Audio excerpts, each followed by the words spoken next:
Regardez très attentivement, car cette femme ici parle à ce chrétien de quitter l'industrie. Quand soudain son agent apparaît et montre ses vraies couleurs. Nous allons juste passer à la télévision et tu surgis de l'arrière? Je sais, c'est déjà assez. Il me demandait juste ce que nous faisions. Écoutez, je vous ai déjà dit les gars, qu'elle ne voulait pas faire l'interview, ok? Et vous la tirez du building, alors ça suffit. On demande ce que je fais. Vous l'avez éloignée. Écoutez, ça suffit. J'ai dit ça suffit. Ça suffit. C'est fini. On a fini. Je vous ai déjà dit que je ne voulais pas faire ça de toute façon. Et vous l'éloignez du building dans la demi-heure qu'elle arrive. C'est fini. Mais ils m'ont demandé ce que j'avais fait. Ok, on a fini.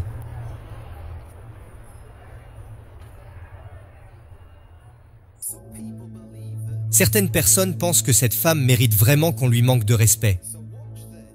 Alors regardez ça, et attendez ma réaction, parce que je suis sur le point de donner un coup de pied dans le foin. Quel âge avez-vous? J'ai 33 ans. Depuis combien de temps faites-vous ces films? 10 ans. 10 ans.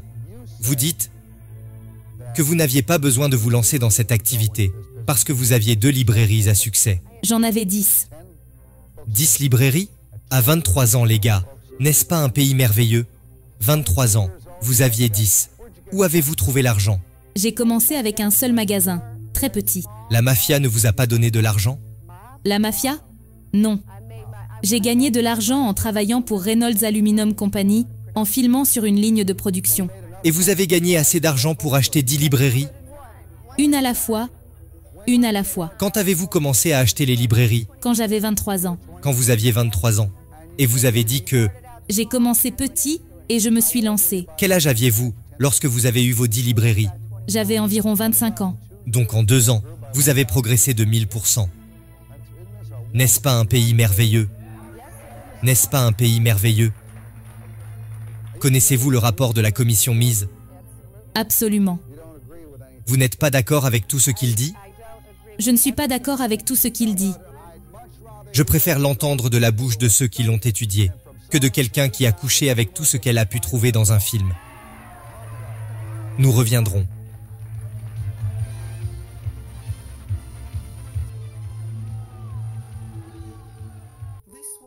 Cette femme avait également travaillé dans l'industrie. Mais est-ce que cela donne à son partenaire le carton vert pour sortir et avoir des relations avec 5000 femmes? Mon dos va bien. C'est très gentil de ta part de plaisanter sur ce sujet. C'est une blague. C'est tellement grossier de ta part. Qu'est-ce que tu fais? Je plaisantais parce que c'est une comédienne. Tiens, c'est pour ton dos. Ça te va bien. Merci pour la question. Tout le monde va être divisé sur celle-là. La femme que vous voyez en ce moment a autrefois travaillé dans ce genre d'entreprise. Mais cela signifie-t-il qu'elle mérite aujourd'hui qu'on lui manque de respect en tant qu'être humain? Moi aussi, j'ai droit à une seconde chance dans la vie. J'ai fait mon travail. J'ai pris ma retraite. Je suis passée à autre chose. Je travaille très dur. Et on me manque constamment de respect.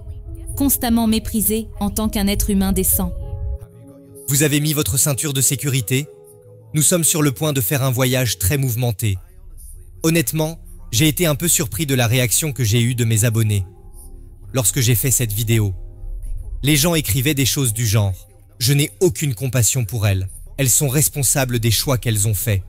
Elles ne se plaignaient pas quand elles recevaient leur salaire. » Mais cela soulève une question absolument cruciale. Est-ce que ces personnes qui ont commis ces péchés particulièrement honteux ne méritent-elles pas une seconde chance? Ou sont-elles simplement censées ne pas être respectées pour le reste de leur vie? Alors je vous préviens que les choses vont devenir un peu inconfortables. Mais je veux y aller de toute façon. D'une part, les actions sont plus éloquentes que les mots. Vous voyez, j'ai vu certaines de ces femmes dire « J'aurais aimé que cela ne soit jamais arrivé. J'aurais aimé que mes vidéos ne soient pas sur ces sites internet et que je puisse avancer. » Et puis vous voyez ce qu'elles publient sur Instagram. Et certaines de ces images ne laissent littéralement rien à l'imagination. Et le fait est que certaines de ces femmes qui ont travaillé dans cette industrie ne ressentent même pas la moindre gêne pour ce qu'elles ont fait. La Bible décrit en fait parfaitement ces femmes. Elle dit qu'elles sont le genre de femmes qui refusent de rougir. Elles sont fortes et effrontées, elles mangent un repas, s'essuient la bouche et disent « Je n'ai rien fait de mal ». Suis-je autorisé à avoir une opinion à ce sujet? Vous voyez, en tant que chrétien, je crois que je suis appelé à aimer tout le monde. Cela ne veut pas dire que j'approuve leur style de vie de péché. Cela signifie que je dois me rappeler qu'elles sont spirituellement aveugles, et que comme chacun d'entre nous, si un aveugle entre dans votre maison, puis trébuche et crée un terrible désordre, chacun d'entre nous aurait de la patience avec cet homme parce qu'il est aveugle. De la même manière, vous et moi devons avoir de la patience envers les gens autour de nous, qui sont spirituellement aveugles, même lorsqu'ils trébuchent et font un tel désordre. Nous devons toujours les aimer. Pourquoi? Parce qu'ils ne peuvent pas voir la lumière que nous pouvons voir. Parce qu'ils vivent dans l'obscurité. Les gars, je veux vraiment déverser tout mon cœur aujourd'hui. J'ai grandi dans un environnement sûr, avec 2 parents aimants qui ont pris soin de moi. Mais je sais que certains d'entre vous qui regardent cette vidéo n'ont pas connu ça.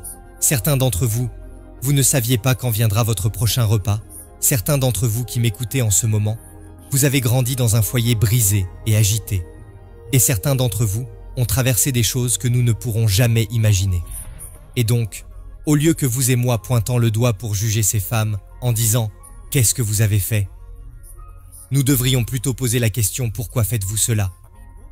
Je veux dire, qu'est-ce qui pourrait amener une personne à avoir une pauvre estime d'elle-même?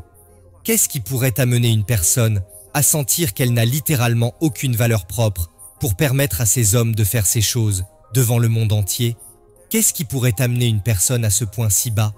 Je crois honnêtement, comme je l'ai dit dans cette vidéo, je crois honnêtement qu'après avoir examiné étude de cas après étude de cas, ces personnes avaient grandi avec cette image en tête, que je ne suis bon qu'à une chose.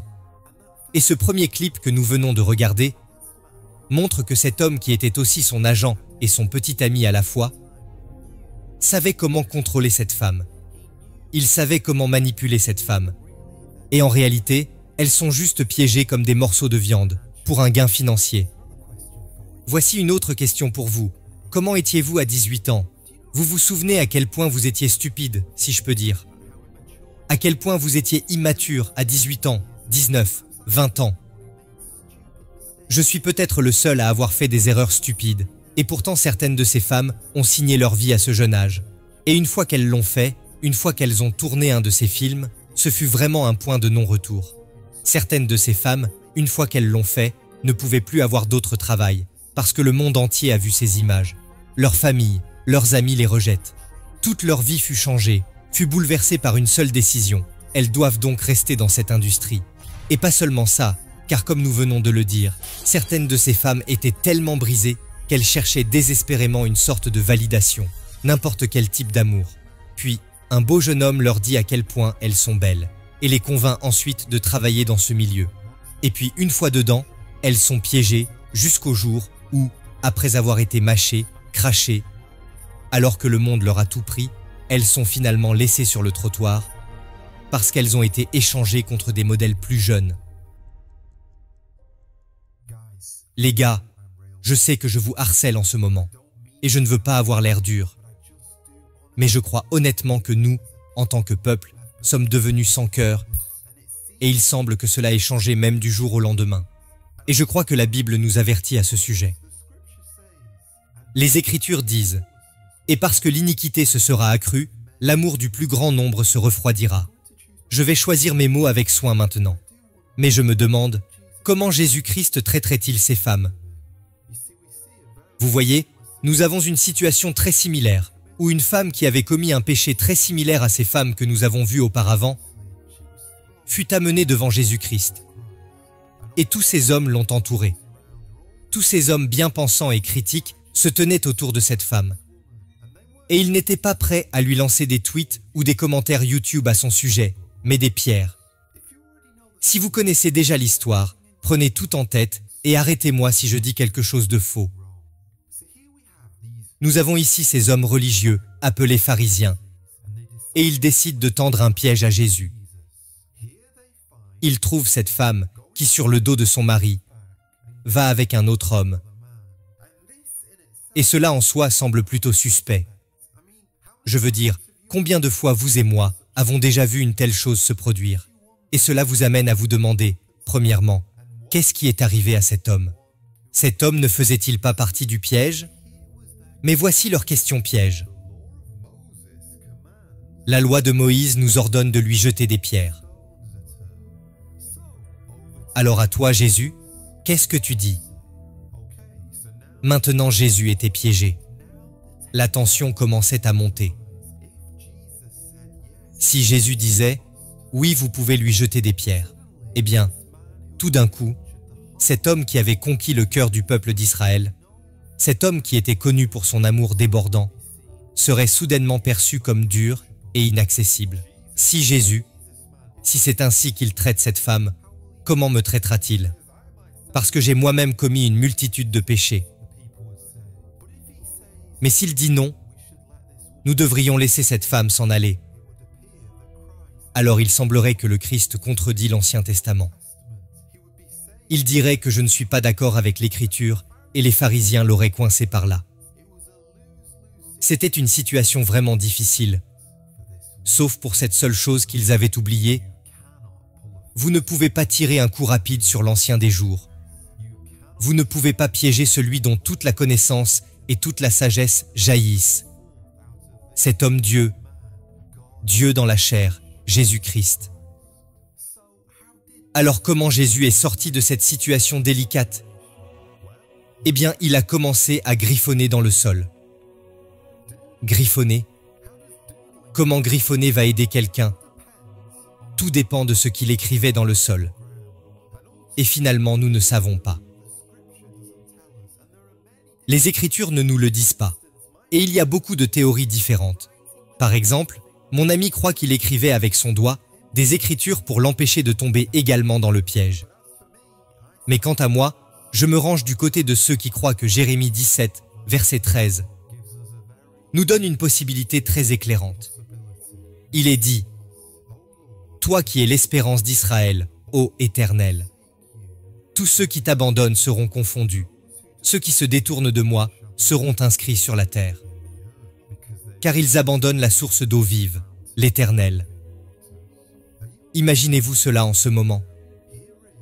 Voici le Seigneur des Seigneurs et le Roi des Rois. Et ici il se penche et commence à écrire quelque chose dans la poussière. Il commence à écrire les noms, peut-être, de ceux qui l'abandonnent. Supposons qu'il a écrit des choses comme « Brandon Edwards, le 1er novembre, a pris la femme de son voisin. Paul Jones, le 1er juin, a volé dans l'entreprise de son patron. Derek Adams a même regardé la femme qu'il condamnait hier soir et a fait des choses qu'il ne devrait jamais faire. Si cela se produisait réellement, pouvez-vous imaginer la terrifiante réalité qui s'abattrait sur les pharisiens? Ces hommes qui condamnaient cet homme se tenant devant eux, ils verraient que cet homme, peut-être, est vraiment celui qu'il prétend être. Peut-être cet homme qui voit jusqu'au plus profond de mon être, peut-être qu'il est vraiment Dieu dans la chair. Et ce doigt qui vient d'écrire là dans la poussière était le même doigt qui a écrit les 10 commandements, qui me condamne en ce moment. Ce même doigt est le doigt qui est apparu à la fête de Belshazzar et a écrit sur le mur « Tu as été pesé dans la balance et tu as été trouvé léger ». Ce même doigt maintenant vient à eux et frappe dans le mille, les frappe directement entre les yeux. Et ils se rendent compte qu'eux aussi sont des pécheurs pourris, qui ne méritent rien de plus qu'une condamnation totale. Et donc cette seule phrase suffisait pour vider la pièce instantanément. Jésus a dit que celui qui est sans péché lui jette la première pierre. Et avec cela, du plus vieux au plus jeune, soudainement ces hommes ont réalisé qu'ils avaient un autre endroit où ils devaient être. Et maintenant la prochaine étape est assez importante. Vous devez peut-être comprendre ceci. Et voici Jésus, et il est tout seul avec cette femme. Les pharisiens se sont tous dispersés. Ils savent qu'ils n'ont aucun droit de jeter ne serait-ce qu'un grain de sable, encore moins une pierre. Mais voici la partie la plus intéressante. Il y a un qui était sans péché. Il y a un qui était qualifié pour ce titre. Il y a un qui a regardé la loi de Moïse et aurait été totalement obligé de l'appliquer, mais il a choisi de ne pas le faire. Pourquoi ? Je vais vous dire pourquoi. Parce qu'il savait qu'il y avait une tâche qu'il était sur le point d'accomplir.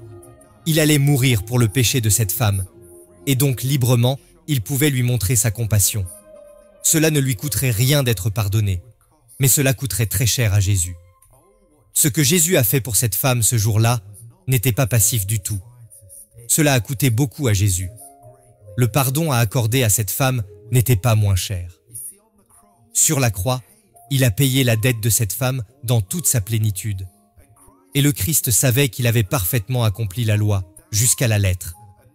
Et personne ne pouvait lui dire qu'il avait fait quelque chose de mal, parce qu'il ne l'a pas fait.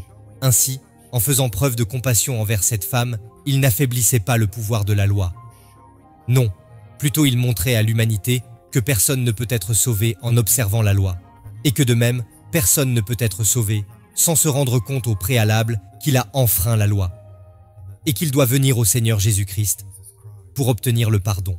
Alors, voici ma question très simple. Avez-vous été pardonné? Est-ce qu'il vous est déjà venu à l'esprit que lorsque Jésus-Christ est mort sur la croix, il ne mourrait pas seulement pour cette femme que nous avons vue dans cette histoire, mais il mourrait pour vos péchés. Tous les péchés du monde ont été transférés sur la personne de Jésus-Christ. Ce qui signifie que la femme qui vous a servi à Starbucks, Jésus est mort pour elle. Cet homme qui promène son chien dans vos rues, Jésus est mort pour lui. Cette personne qui lave votre voiture chaque mois, Jésus-Christ est également mort pour lui. Et vos professeurs préférés, Jésus est mort pour eux. Votre tante, votre oncle, Christ est mort pour tous. Le Seigneur Jésus-Christ a versé son sang au calvaire. Il y avait une dette qui a été payée pour les péchés. Le péché du monde a été mis sur Jésus-Christ. Et là, il est mort. Là-bas, son sang a été versé, afin que nous puissions tous être pardonnés si nous venons au Seigneur Jésus-Christ. L'homme peut être réuni avec Dieu si seulement nous nous agenouillons et nous tournons vers le Christ. Mais malheureusement, pour la plupart des gens, ce message passe par une oreille et sort par l'autre. Pour la plupart des gens, ce salut n'est rien de plus qu'un cadeau non ouvert. C'est comme un cadeau qui a été soigneusement emballé. Le pardon, la vie éternelle, le salut, toutes ces choses merveilleuses sont à l'intérieur. Et pourtant, ce cadeau bien emballé a été déposé sur le lit et totalement oublié. Je me demande si ce n'est pas toi. Es-tu venu à la croix pour avoir accès à toutes ces choses étonnantes? Sachant que tu as la vie éternelle. Si tu meurs maintenant, tu as la vie éternelle avec le Seigneur Jésus-Christ pour toujours. Tous vos péchés sont oubliés, tout a été fermé et aboli. Ou allez-vous simplement rejeter ce merveilleux don gratuit du salut? Et ensuite, payer les conséquences du rejet de ce don? Ok, revenons à notre histoire. Après que Jésus se soit levé et ait vu que tous les pharisiens s'étaient dispersés, il dit ceci: « Personne ne t'a-t-il condamné ?» Elle répondit: « Non, Seigneur. » Et Jésus lui dit: « Je ne te condamne pas non plus. Va, et ne pêche plus. » N'est-ce pas si beau que Jésus-Christ soit le Dieu de la seconde chance? Et pas seulement de seconde chance, deuxième, troisième, quatrième, cinquième chance. Nous gâchons si souvent, et pourtant Dieu continue de nous pardonner, même si nous lui échouons.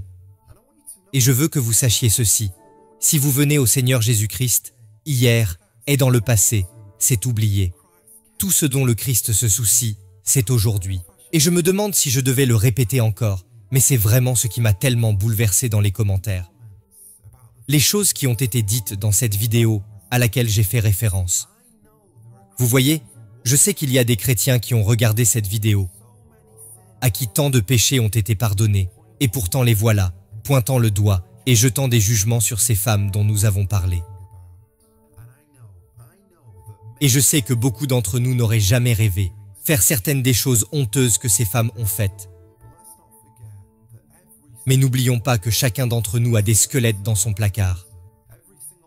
Chacun d'entre nous a fait des choses qui étaient totalement embarrassantes. Et peut-être que Dieu seul sait. Alors avant de regarder les autres, et en leur montrant des trous, et en voyant la saleté qui est dessus, rappelons-nous qu'il y a aussi de la saleté sur nous, que peut-être seul le Seigneur voit. Ok, complétons la phrase. Jésus lui dit: « Je ne te condamne pas non plus. Va et... » ne pêche plus. Vous voyez, nous aimons la première partie de cette histoire.